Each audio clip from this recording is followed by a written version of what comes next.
இப்போது காயின் டிசிஎக்ஸில் நம்ம எப்படி கிரிப்டோ பை பண்ணுறதுன்னு சொல்லி பார்க்கலாம். ஃபஸ்ட்டு அக்கௌண்ட் க்ரியேட் பண்ணதுக்கப்புறம் போர்ட்ஃபோலியோவில் போயிட்டு ஆட் ஐஎன்ஆர் அப்படிங்கிற ஆப்ஷன் வந்து கொடுக்கணும்.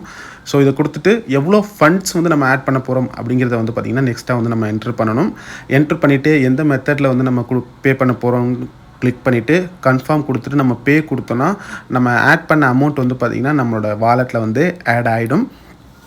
ஸோ ஆட் ஆனதுக்கப்புறம் வந்து பார்த்திங்கன்னா நம்ம நெக்ஸ்ட்டு கிரிப்டோ வந்து பை பண்ண ஸ்டார்ட் பண்ணிடலாம். கீழே இன்வெஸ்ட்டில் போனீங்கன்னா சர்ச்சில் உங்களுக்கு எந்த கிரிப்டோ இன்வெஸ்ட் பண்ண போகிறீங்களோ அதை சூஸ் பண்ணி எடுத்துகிட்டு பை அப்படிங்கிற ஆப்ஷனை வந்து நம்ம கொடுக்கணும்.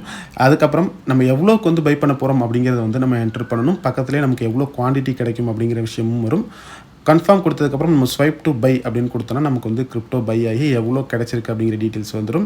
நெக்ஸ்ட்டு நம்ம போர்ட்ஃபோலியோவில் போயிட்டு மேலே காயின்ஸை கிளிக் பண்ணோன்னா நம்ம பை பண்ண காயின்ஸை வந்து நம்ம இங்கே செக் பண்ணிக்க முடியும். நமக்கு டெய்லி எவ்வளோ ப்ராஃபிட் கிடைக்கிது, லாஸ் கிடைக்கிது எல்லாத்தையுமே வந்து இந்த பேஜில் செக் பண்ணிக்கலாம். தேங்க்யூ.